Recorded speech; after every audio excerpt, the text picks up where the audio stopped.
Bonjour à toutes et à tous, merci de suivre RTI 1, bienvenue dans ce 6h30. Le pape François, décédé lundi à l'âge de 88 ans, a été enterré ce samedi lors d'une cérémonie privée à la basilique Sainte-Marie-Majeure à Rome. Au moins 400 000 fidèles lui ont rendu hommage tout au long de son cortège funèbre selon le Vatican.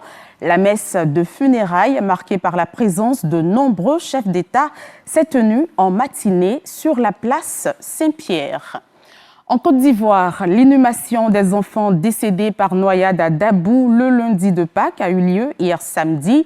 12 morts et 4 survivants. Ces enfants revenaient d'une sortie religieuse.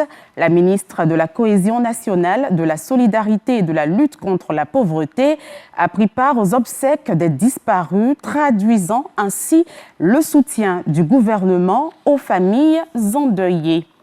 Et nous prenons la direction des États-Unis pour le 5e jour des réunions de printemps de la Banque mondiale et du FMI à Washington. La délégation ivoirienne, conduite par la ministre de l'Économie, du Plan et du Développement, a enchaîné les rencontres pour attirer les investisseurs. Nialé Kaba a échangé avec des partenaires qui se sont engagés à soutenir le développement en Côte d'Ivoire. La ministre de la Culture, Françoise Remarque, a également partagé l'expérience de notre pays lors d'un panel de haut niveau sur la création d'emplois en Afrique. Compte rendu signé Khalil Diomandé.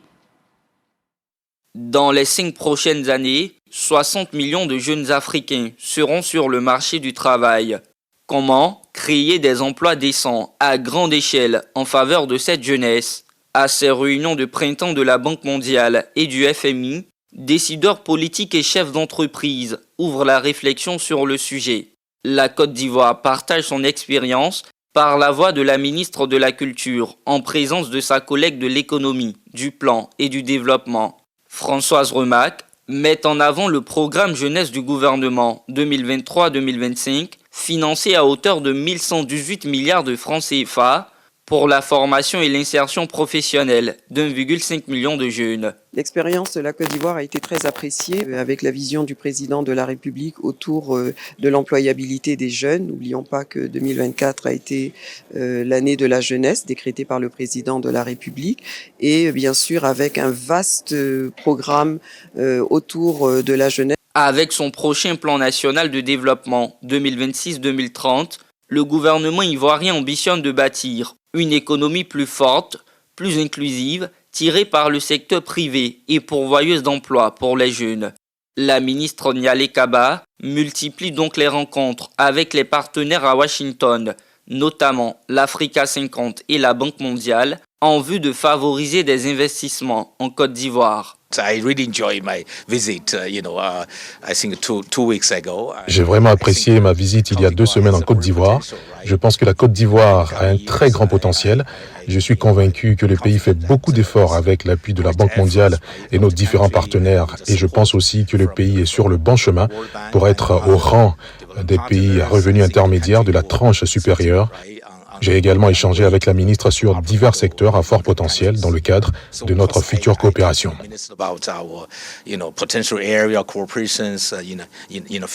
Africa 50, c'est une institution financière internationale panafricaine. Nous sommes donc très intéressés à investir en Côte d'Ivoire. Avec Madame la ministre, nous avons donc évoqué les pistes d'investissement qui seraient attractives pour Africa 50 et nous avons confirmé notre intérêt pour investir en Côte d'Ivoire dans ces projets-là. L'engagement de ses partenaires augure de belles perspectives pour le pays. Nous avons pris rendez-vous pour faire en sorte que ces investissements se réalisent le plus rapidement possible dans différents secteurs. Leurs centres d'intérêt, les ponts, les routes, mais également dans l'énergie. Nous avons des besoins importants, un savoir-faire dans les PPP d'énergie et nous avons vraiment bon espoir qu'ils puissent accompagner de nouveaux deals dans le pays. Avant la clôture de ces réunions de printemps, les ministres Adama Coulibaly et Nialé Kaba ont échangé avec l'AMIGA, l'agence multilatérale de garantie des investissements. Cette filiale du groupe de la Banque mondiale s'est montrée favorable à accompagner la Côte d'Ivoire dans la transformation structurelle de son économie. Un autre secteur qui devrait attirer les investisseurs, l'économie bleue. Le ministère des Ressources animales et halieutiques, en partenariat avec l'Organisation des Nations Unies pour l'alimentation et l'agriculture, a organisé vendredi à Abidjan un forum sur l'investissement dans ce secteur stratégique. Objectif, explorer les potentialités de croissance durable qu'offrent les milieux aquatiques et inviter les investisseurs à s'y intéresser davantage. Jean-Luc Gbongbo. L'économie bleue, c'est la nouvelle frontière de la croissance ivoirienne. À Abidjan, ce forum international veut faire émerger un écosystème favorable à l'investissement dans ce secteur en pleine expansion. L'enjeu, valoriser durablement les ressources aquatiques du pays tout en créant de l'emploi. Pour la Côte d'Ivoire, l'économie bleue constitue une opportunité stratégique de diversification économique, de création d'emplois qualifiés et de consolidation de la résilience socio-économique. De la pêche à la biotechnologie marine, en passant par le tourisme côtier et le transport fluvial, l'économie bleue recouvre une diversité d'activités aux retombées économiques et sociales considérables. C'est le lieu d'attirer votre attention sur l'ambition du président de la République et son gouvernement, à savoir faire du secteur des ressources halieutiques un secteur porteur de croissance durable et de développement économique. Ceci n'est possible qu'avec la prise de conscience et la contribution de tous les différents acteurs. En misant sur une gouvernance intégrée et sur le soutien des partenaires techniques et financiers, la Côte d'Ivoire entend faire de son espace aquatique un moteur de croissance. L'opportunité nous est offerte, à travers cette rencontre de haut niveau, de bâtir une économie résiliente tournée vers l'innovation et le développement humain. Ce forum marque ainsi une étape décisive dans la concrétisation d'une économie ivoirienne plus résiliente.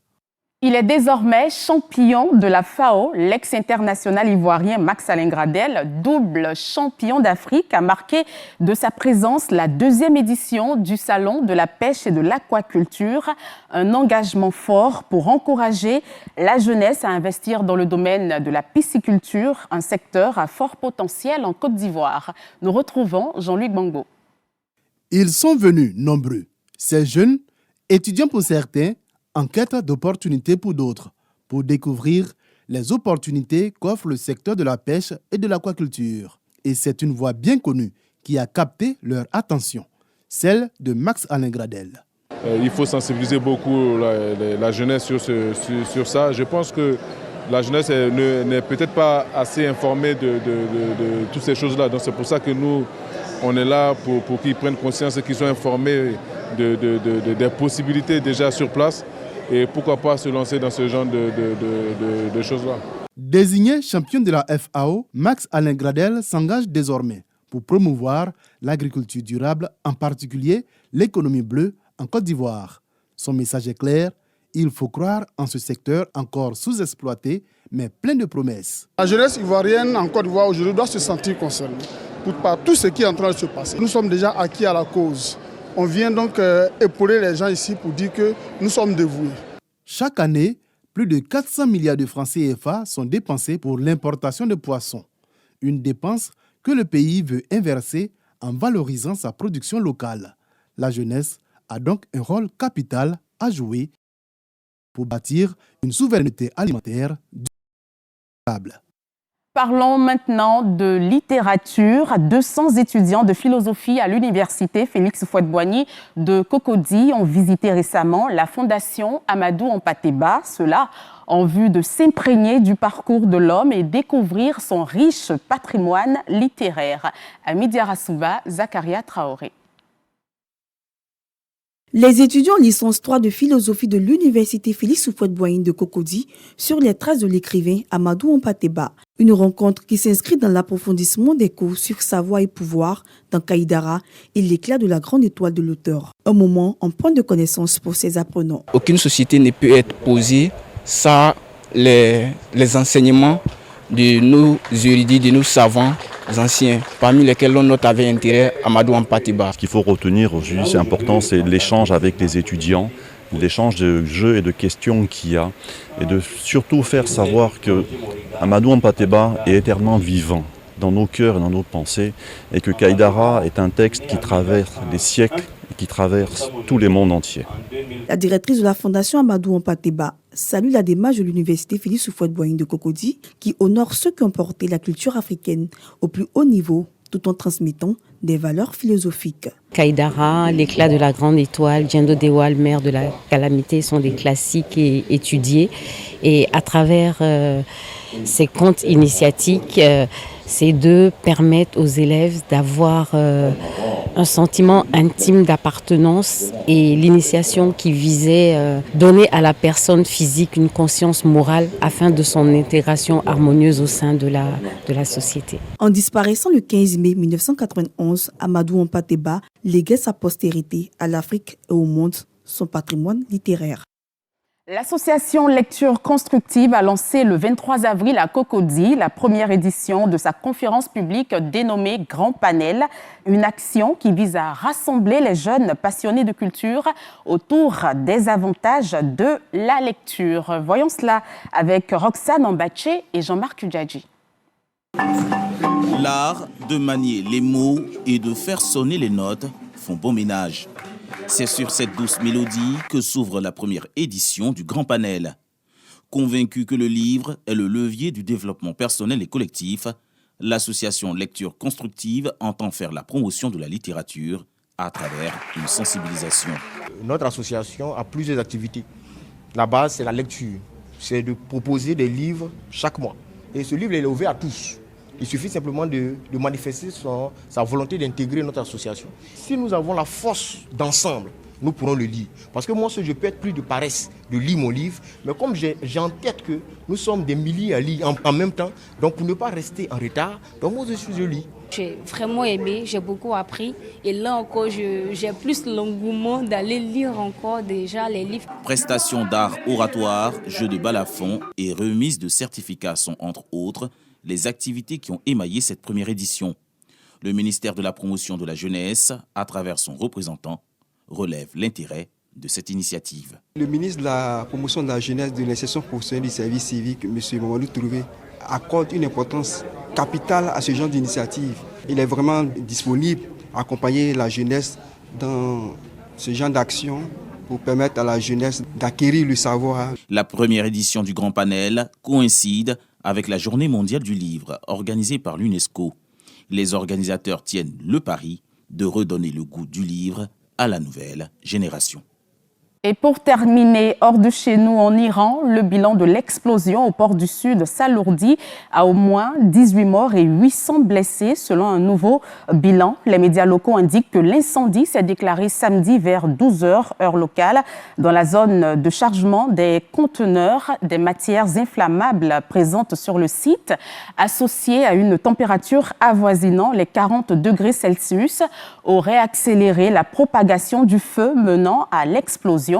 La compagnie nationale iranienne de raffinage et de distribution de pétrole a précisé dans un communiqué que l'explosion n'était pas liée aux raffineries, réservoirs de carburant, ni aux infrastructures de transport pétrolier. Et c'est la fin de ce 6h30. Merci de l'avoir suivi. Je vous souhaite un agréable dimanche. N'oublions pas de rester toujours prudents sur les routes.